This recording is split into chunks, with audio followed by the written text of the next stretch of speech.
Hello and welcome to the second, well, technically third episode featuring fourth in total, but the third one featuring her. So we are going to pretty much carry off where we left off and really talk about hygiene in terms of our sleep, our eating, and also our work environments, like ways that we structure ourselves, like to manage kids, to manage dogs, to manage our work in general, because you're a trainer, right?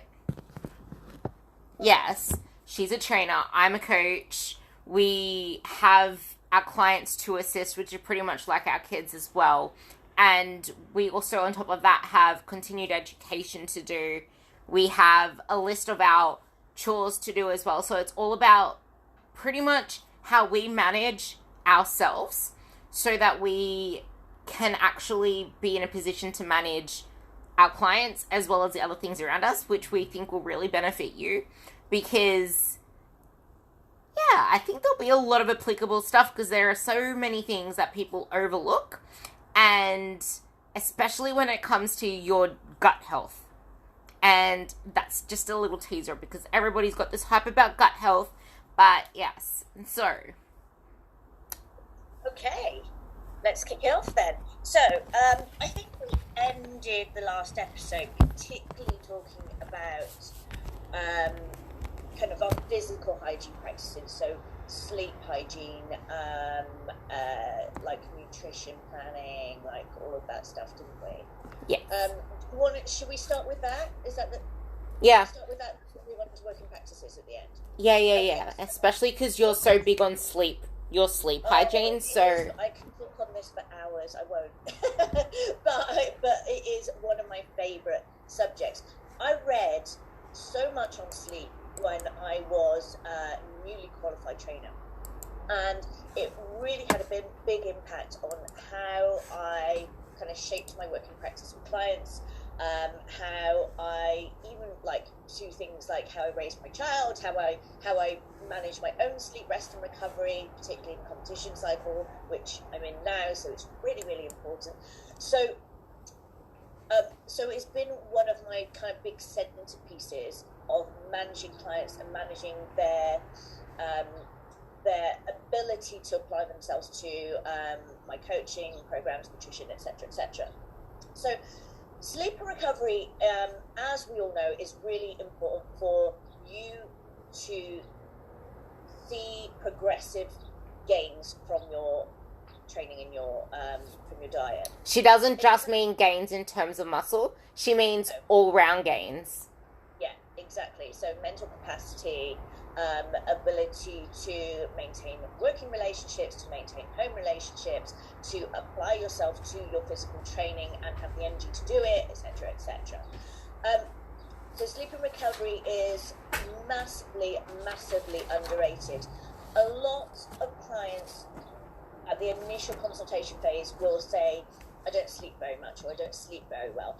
And as I find out, that often happens down the line, that type of insomnia, which clients will often talk about as having been a problem all their lives, it's a medical condition, it's something that I've always had and will never change,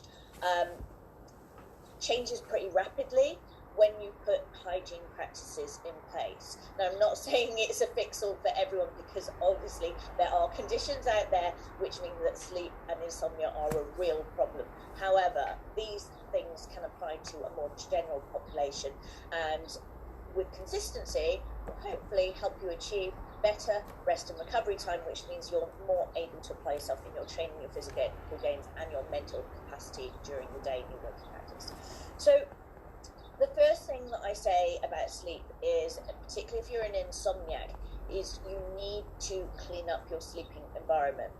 And the reason that we do that is that we can prime your mental state so that you are ready to go to sleep. There is what we call a hormone cascade that starts around, technically it starts around 3 p.m, but your sleep cycle, your circadian rhythm that prepares you for sleep, starts around 10 p.m. in the evening. So a circadian rhythm is basically the rhythm that our bodies go through on a 24-hour period or a 7-day period or whatever the cycle is, okay? So that is when we wake, when we rest, when our cortisol, adrenaline hormones start to peak, when they start to drop off, like all of those things. So it's all like hormone based, and it's based around our kind of our basis of being human on this planet, living with the sun and our circadian rhythm. Yeah. So at 3 p.m. in the afternoon, that is when our cortisol and our adrenaline hormones are starting to drop off. So in the morning, we wake up around 5-6 o'clock. That's when your adrenaline, your cortisol is peaked, right? So it has a function that is to wake you up and get you ready for the day. You should feel refreshed in the morning. Of course, not everybody does because they've had bad sleep. So that's why we're talking about hygiene practices. So it will steadily rise up to the point where you wake up in the morning. You have a period where you have like a peak of it, and then around 3 p.m. in the afternoon it should start to drop off. Now there are things that can interrupt that, things like caffeine in the afternoon, things like your working practices, particularly if you're looking at screens late at night, light interference, that sort of thing. So we'll cover all of that in a minute. Then around 10 p.m. that's when you start your kind of sleep hormone cascade. So if you can imagine you're at a wedding, I always use the same analogy because it seems to work. So when you're at a wedding, they have the kind of champagne glasses. There's one at the top, it's a pyramid. And if you get it right, you can pour champagne into the top glass. It will overflow into the next layer, the next layer, the next layer, and all the glasses should be full.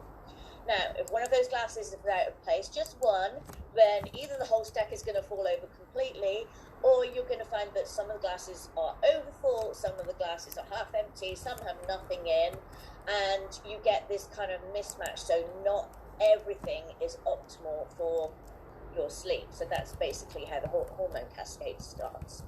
So around 10 p.m. you get an increase in the hormone melatonin. Melatonin can be prescribed for people who have sleep problems.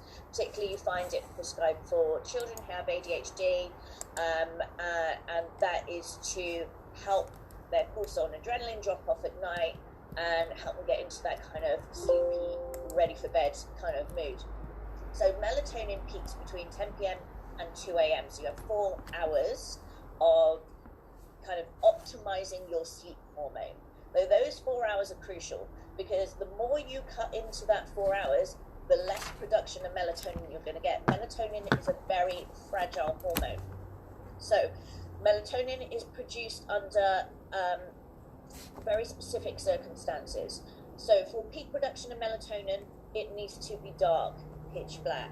So if you are in a room with a TV on, with your phone screen, with the alarm clock that has a light, with charging lights, lots of electrical activity, then that is going to affect the production of your melatonin. You're not going to produce as much, which means you're not going to sleep as much.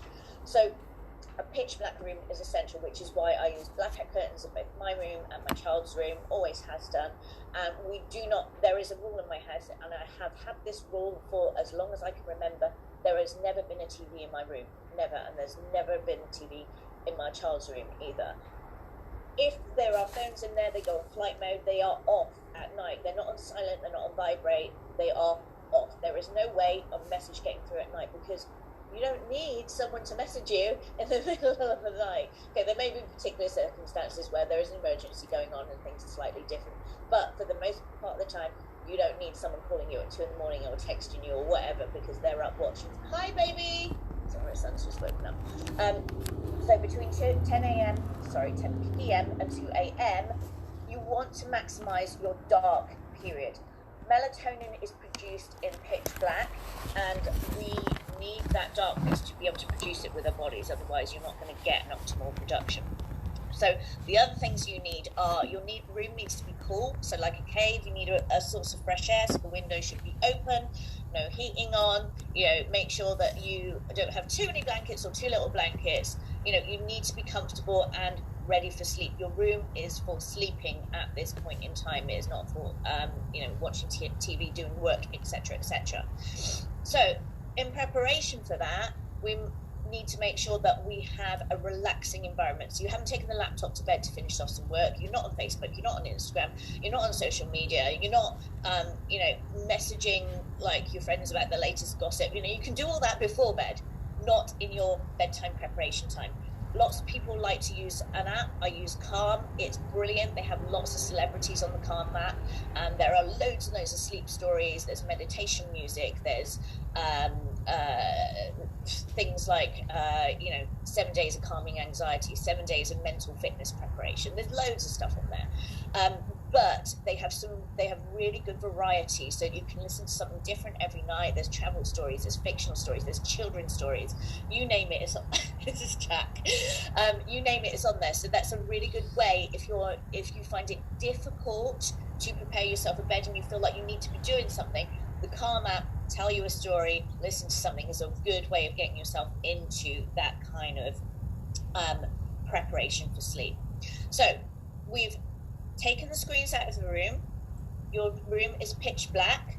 We've got something to help you prepare mentally and get into a relaxed state of mind. So we've gone from TV, hectic day, work, whatever, and we've used our app if necessary to go from a real active state of mind to a very calm state of mind where you've cleared your head and you're now ready to sleep. Okay, so for peak production of melatonin, if you have a late night, I say to my clients, one night a week is not going to matter too much if you go to bed at, say, closer to midnight than 10 o'clock. However, most of the week, so 5 or 6 days a week at least, you need to be in bed at the same time. So let's say, for example, 9:30, 9:45, so that you're going to be ready for 10 o'clock to get the maximum production of melatonin. This is in an ideal situation. I know not everybody has this ability with like working night shifts or whatever. This is an ideal situation. However, if you're outside of that ideal situation, what you want to do is have consistency for as much of the time as possible. Okay, so go to bed at the same time, have the same routine every time you go to bed. So 5 days out of 7, 6 days out of 7, that is what you want to be doing. If you are struggling to sleep and don't like going to bed early, start with planning to go to bed for 11:30. Move it to 11:15, move it to 11 o'clock, move it to until you get a time that suits you. There is actually something scientific that you can add to that as well. So we have the ability to shift our circadian cycle by up to 30 minutes. 15 minutes is the optimal, but if you're trying to become a morning person or you're trying to work on, like, you need to actively be trying, not just say, because, yeah, it was me once where I used to be like, okay, I'm going to make sure that I sleep before 9:30. I kept saying it, never did. Now I am. Now I really want to get my sleeping to 9 o'clock. So it's trying to shift it that little bit at a time, and you really can change your sleep cycle. The same as with your eating. Like, your whole circadian rhythm is something that your body adapts to. Your body is an adapting machine. And that's exactly why I try to get my clients to eat the meals at the same time of day, exactly as Phoenix has just mentioned, because your body loves routine, and it will end up secreting hunger hormones and fullness hormones at the same time if you give it that stimulus regularly. The brain learns from reps. It learns from repeating the same sequence over and over again. If you want to change your eating patterns, you need to change them bit by bit. Don't try to overhaul them all at once. I guess there are some certain situations where it's kind of best to bite the bullet and actually force yourself mentally to go through it, because what you're doing is so far from ideal. But basically, if you want to make the process easier for you in terms of setting your circadian rhythm, do it in little nibbles of 15 minutes. Back to you. Yeah, absolutely that, 100%. Just on the side to that, there is this kind of train of thought, like, I cannot do that. I am an adult now, and I've spent my whole life not being able to sleep. So just because you tell me to go to bed at this time doesn't mean it's going to happen. Okay, let's flip that situation. How about you start a new job and all of a sudden they want you to work a different shift pattern? So you now have to work a night shift instead of a day shift. Does that mean that you are not going to sleep because you've lived all your life the same way? So you're still going to go to bed at 9 o'clock in the evening, even though you've got to be at work at 9 o'clock in the evening? No, it doesn't, because you're now in a situation where you are committed to something. There is a higher priority that means that you need to adapt your own routines, and you will do it, and you'll fall into that routine really quickly. It might take you, 1 5-day pattern. What was that P word? Sorry? What was that P word again? Priority. Yes, priorities. Early, I'm like, priority. Like, you guys need to sort out your priorities. If you do not schedule your priorities, your life's going to take over and start scheduling you around. Like, priorities are the biggest thing. And when it comes to priorities, unless you actually have a deep enough reason why, and stop looking at things like we talked about in the first episode, just on the external, like, okay, I want to look good. What the does sleeping have to do with it? What the hell does this have to do with it? Like, if you don't tie, I will go into all the health stuff all about sleep as well once Phoenix has finished with the actual hygiene of it all. I will go into why you want to make it your number one priority. But the thing is, if you do not attach this strong drive and actually ask yourself questions, like, this is why I'm big on asking people, how do you feel? How did this make you feel?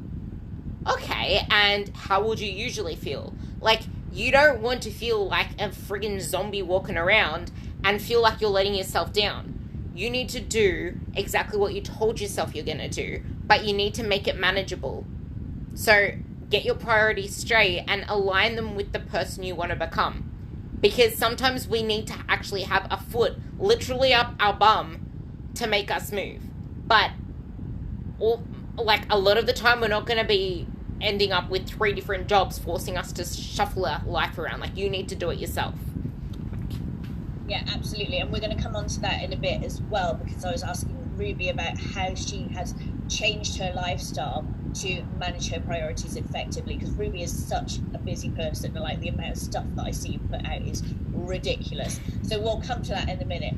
Ruby, how long have we been recording now? 17 minutes. Okay, cool. We'll carry on for another 10 minutes, and then we'll take a break and then put it into episode 2. I thought that actually might be a good place to stop. We'll see how it turns out. Okay, so we've got the melatonin production, 4 hours, prioritize, make it your job. If it's something that's important to you, make it that top priority. So as if you are starting a new job, they're paying you a salary. This is how you are going to manage your basic security, your sleep, your food, your rent, your food on the table. If you place that priority on it, you're going to make it happen. You'll do what you need to do to make it happen. Okay, once we are maximizing that melatonin, and we have set the environment, we've made a dark room, we've managed our electronics, we've managed our pre-sleep routines of taking away screens, relaxing music, sleep stories, whatever it may be. If you are that person that doesn't sleep, yes, this is going to take a while, because your brain's still going to be going, yeah, but I don't want to sleep now. It's going to fight you. It's going to try and stick to your old routines and habits. That is normal. That's normal. And you have to go through the pain to get through to the other side. It isn't something that is going to happen overnight. She's making symbols at me. Yep, it's exactly like the cables we spoke about last episode. Your brain's going to want this. Yeah, exactly. So you are going to have to change your stimulus bit by bit, and it means being consistent with your application to the routine. You might not go to sleep the first night. You might not go to sleep the second, third. Eventually is going to happen, okay? And then that night you're going to go, yes, I did it. It may be up and down for another week or so, maybe longer. You will get there. Once you are maximizing that 4 hours of melatonin production, the rest of the hormone cascade will fall into place. Melatonin is not just a sleep hormone. It doesn't just make you sleepy.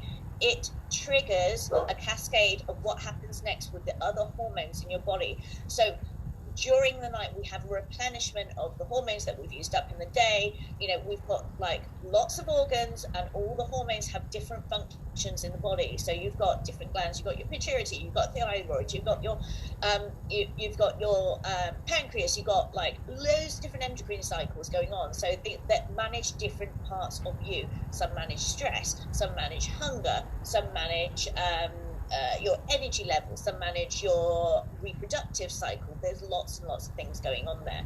Now, going back to our champagne glass analogy, if some of those hormones are really high, for example, say you're not getting enough of the melatonin cycle at the beginning of the night, what's going to happen is your prolactin in the morning is going to be high. And if your prolactin is high, it means you're going to be craving carbohydrates in the morning because you didn't get enough sleep. We all know that feeling. If you've been out on a big night or a late night, or, you know, if you stayed up with kids, if you have a child, you will know those sleepless nights that go on for about a year.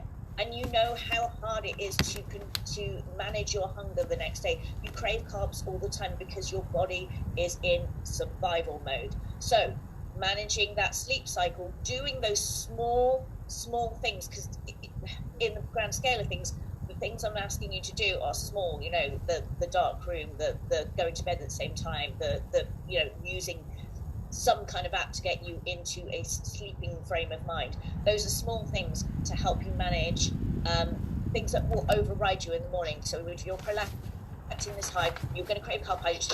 You don't have infinite willpower. You will go and do what your hormones tell you to do. So if you want to make that easier for yourself, make it easier to be able to apply yourself to your nutrition, to get more out of your training sessions, to have quicker mental capacity at work or in your relationships or wherever the next day, doing those small things will benefit you in the much bigger areas of your life. And you might not connect that immediately, but you will see the change over time.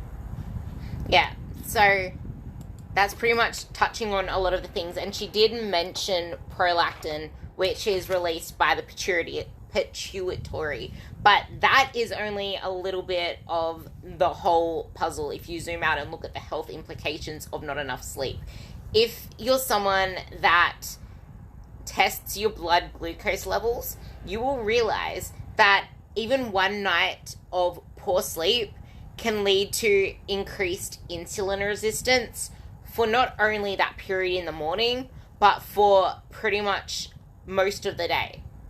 And if you think about, so insulin resistance, what it means is that if you eat carbs and you have sugars, which is the breakdown product of carbs, running through your blood, what happens is your body needs to get it into cells to get it out of your body. So you will have this amount of glucose in your bloodstream, and your body is secreting insulin to signal to the cells, because insulin is not a fat storage hormone, it is a messenger hormone. It is a transport hormone. It will take whatever it is that needs to be shuttled to a muscle cell, to a liver cell, to a fat cell. It doesn't discriminate, and it will take it in. It will help to take it in, because it will bind to the receptors that will take in whatever fuel is in the blood. Now, if you are insulin resistant, you could eat a whole bolus of carbs, and you will need to secrete a larger proportion of insulin to actually get the effect at any of the cells to actually get it into the body. So, into the muscle cells, into wherever it needs. So your body is still craving sugar. What did Phoenix say? You'll be craving sugar. So your body will be craving sugar for energy because it cannot get into that cell, because your sleep deprivation just made you more insulin resistant. That is not an ideal situation to be in, because you are thus causing the effect similar to wanting to push the nutrients that are in the body, in the blood, into fat cells. So you are more likely to store your energy as fat versus going to muscle to actually feed muscle tissue. And this also goes for all the other cells. Okay, so so... being insulin resistant is not ideal, and if you want to actually manage your glucose control, manage your health, manage your hormones, then this is exactly why you want to be, that why we were just talking about the priorities. That is touching on the reason. So what we're going to do is, in the next episode, we're trying to keep these pretty short, we're going to carry off from where we left off now. We're going to talk a little bit more about what shift workers can probably do. We're going to talk about how we do things, and we're also going to talk on other things that, everybody loves coffee. We might give you some coffee recommendations for those of you that love your coffee, and how I'm addicted to coffee and how I manage, everything. She's holding a queen fucking everything mug for the podcasters. Coffee cup. So we're going to talk about how we manage our love for caffeine, and also how it influences your habit learning. So how your lack of sleep can stop you from learning the habits that you actually want to learn to move forward. So we will leave it there, and we will see you on the next episode.